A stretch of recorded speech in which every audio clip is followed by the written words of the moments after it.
Hello! Price ചാർട്ടുകളിൽ ഒളിഞ്ഞിരിക്കുന്ന ഒരു രഹസ്യം.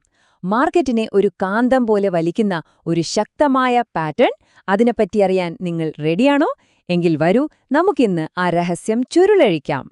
നിങ്ങളൊരു പ്രൈസ് ചാർട്ട് ഇങ്ങനെ നോക്കിയിരിക്കുമ്പോ വില പെട്ടെന്ന് ഒരു പ്രത്യേക സ്ഥലത്തേക്ക് ആകർഷിക്കപ്പെടുന്നതുപോലെ എപ്പോഴെങ്കിലും തോന്നിയിട്ടുണ്ടോ? എന്തോ ഒരു അദൃശ്യ ശക്തി അതിനെ അങ്ങോട്ട് വലിച്ചടുപ്പിക്കുന്നതുപോലെ. നിങ്ങൾ മാത്രമല്ലട്ടോ അങ്ങനെ ചിന്തിക്കുന്നത്. ഇതിന് പിന്നില് വ്യക്തമായൊരു കാരണമുണ്ട്. ഈയൊരു പ്രതിഭാസത്തെയാണ് ട്രേഡർമാർ ഫെയർ വാല്യൂ ഗ്യാപ്പ് അല്ലെങ്കിൽ ചുരുക്കി പറഞ്ഞാൽ FVG എന്ന് വിളിക്കുന്നത്.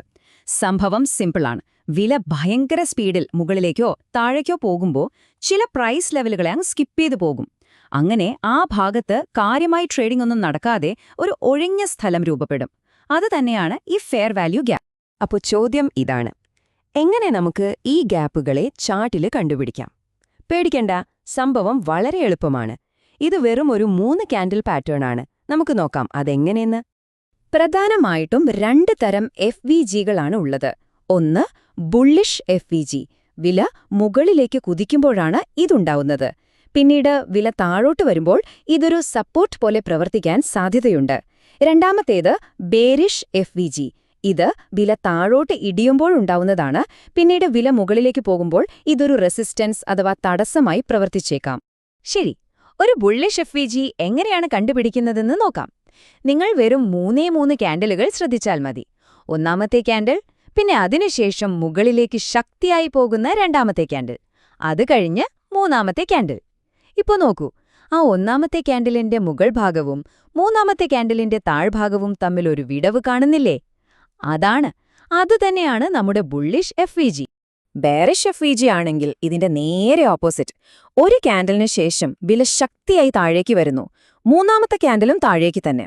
ഇപ്പോ ആ ഒന്നാമത്തെ കാൻഡിലിന്റെ ഏറ്റവും താഴ്ന്ന പോയിന്റും മൂന്നാമത്തെ കാൻഡിലിന്റെ ഏറ്റവും ഉയർന്ന പോയിന്റും തമ്മിലൊരു ഗ്യാപ്പ് ഉണ്ടാകും. കണ്ടോ? ഇതാണ് ബെയറിഷ് FVG. ഇനി ഞാൻ പറയാൻ പോകുന്നത് ഏറ്റവും പ്രധാനപ്പെട്ട കാര്യമാണ്. ഒരു FVG ശരിക്കുമുള്ളതാണോ എന്ന് ഉറപ്പിക്കാനുള്ള നിയമം. ഒന്നാമത്തെ കാൻഡിലിന്റെ വിക്കും മൂന്നാമത്തെ കാൻഡിലിന്റെ വിക്കും തമ്മിൽ കൂട്ടിമുട്ടാൻ പാടില്ല. അവയ്ക്കിടയിൽ വ്യക്തമായ ഒരു വിടവ്, ഒരു ഗ്യാപ്പ് ഉണ്ടായിരിക്കണം. ഈ ഒരൊറ്റ നിയമം എപ്പോഴും ഓർത്തുവയ്ക്കണം കേട്ടോ. ഓക്കെ, അപ്പോൾ FVG എന്താണെന്നും അതെങ്ങനെ കണ്ടുപിടിക്കാമെന്നും നമുക്കിപ്പോൾ അറിയാം. പക്ഷെ എന്തുകൊണ്ടാണ് വില ഈ ഗ്യാപ്പുകളിലേക്ക് ഒരു കാന്തം പോലെ ആകർഷിക്കപ്പെടുന്നത്? ഈ പാറ്റേണിന് പിന്നിലുള്ള മാർക്കറ്റ് ലോജിക് എന്താണെന്ന് നമുക്കൊന്ന് നോക്കാം. ഈ കഥ തുടങ്ങുന്നത് മാർക്കറ്റിലെ വലിയ കളിക്കാരിൽ നിന്നാണ്. അതായത് ബാങ്കുകൾ, ഹെഡ്ജ് ഫണ്ടുകൾ പോലുള്ള വലിയ സ്ഥാപനങ്ങൾ.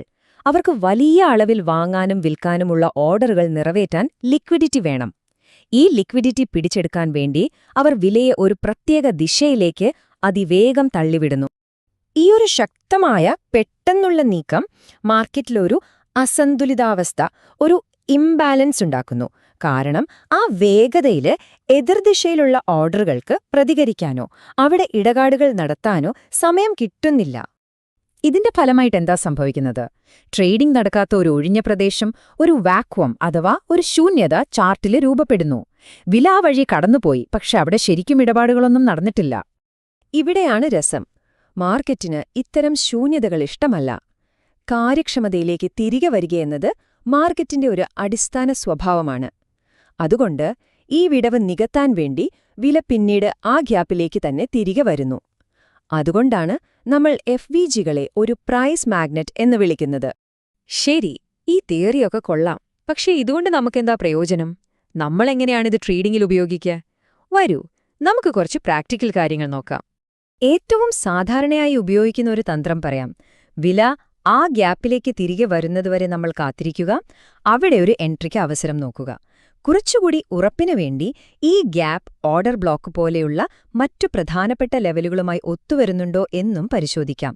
ഒരു കാര്യം ഓർക്കണം, വില ആ ഗ്യാപ്പിനെ പൂർണ്ണമായി മറികടന്നു പോവുകയാണെങ്കിൽ നമ്മുടെ ട്രേഡ് ആശയം തെറ്റായിരിക്കാം. അപ്പോൾ അവിടെ നിന്നും മാറുന്നതാണ് ബുദ്ധി. ഈ ടേബിൾ ഒന്ന് നോക്കൂ. നമ്മൾ ഇത്രയും നേരം പറഞ്ഞ കാര്യങ്ങളുടെ ഒരു ചെറിയ സംഗ്രഹമാണിത്. നിങ്ങളൊരു ബുള്ളിഷ് FVG കാണുന്നു. അതിനെ ഒരു സപ്പോർട്ട് സോണായിട്ട് കണക്കാക്കുക. വില അങ്ങോട്ട് തിരികെ വരുമ്പോൾ ബൈ ചെയ്യാനുള്ള അവസരങ്ങൾ ഉണ്ടാകാം. ഇനി നിങ്ങൾ കാണുന്നതൊരു ബെയറിഷ് FVG ആണെങ്കിലോ അതിനെ ഒരു റെസിസ്റ്റൻസ് സോണായി കാണുക. അവിടെ സെൽ ചെയ്യാനുള്ള അവസരങ്ങൾക്കായി ശ്രദ്ധിക്കാം. വളരെ സിമ്പിൾ അല്ലേ? ഓക്കെ, നമ്മൾ ഒരുപാട് കാര്യങ്ങൾ സംസാരിച്ചു. ഇനി പഠിച്ച കാര്യങ്ങളിൽ ഏറ്റവും പ്രധാനപ്പെട്ട പോയിന്റുകൾ നമുക്ക് പെട്ടെന്നൊന്ന് ഓർത്തെടുക്കാം. അപ്പോ എന്തൊക്കെയാണ് നമ്മൾ ഉറപ്പായും ഓർത്തിരിക്കേണ്ടത്? 1. FEG ഒരു 3 കാൻഡിൽ പാറ്റേൺ ആണ്. 2. അതൊരു പ്രൈസ് മാഗ്നറ്റ് പോലെയാണ്. 3. ബുള്ളിഷ് ഗ്യാപ്പുകൾ സപ്പോർട്ടായും ബെയറിഷ് ഗ്യാപ്പുകൾ റെസിസ്റ്റൻസായും പ്രവർത്തിക്കുന്നു. പിന്നെ ഏറ്റവും പ്രധാനപ്പെട്ട കാര്യം, ആ നിർണായക നിയമം ഒരിക്കലും മറക്കരുത്: 1ഉം 3ഉം കാൻഡിലുകളുടെ വിക്കുകൾ തമ്മിൽ കൂട്ടിമുട്ടാൻ പാടില്ല. ഇപ്പോൾ നിങ്ങൾക്കറിയാം എന്താണ് ഫെയർ വാല്യൂ ഗ്യാപ്പ് എന്നും അതെങ്ങനെ കണ്ടെത്താമെന്നും. അടുത്ത തവണ നിങ്ങൾ ചാർട്ട് തുറക്കുമ്പോൾ ഈ പ്രൈസ് മാഗ്നറ്റുകളെ തിരയാൻ തുടങ്ങുക. പക്ഷെ ഒരു ചോദ്യം ബാക്കിയുണ്ട്: ചാർട്ടിലെ ഏത് ഭാഗത്താണിവ ഏറ്റവും ശക്തമായി പ്രവർത്തിക്കുക? ഒന്ന് ചിന്തിച്ചു നോക്കൂ. പഠനം തുടരുക. നമുക്ക് വീണ്ടും കാണാം.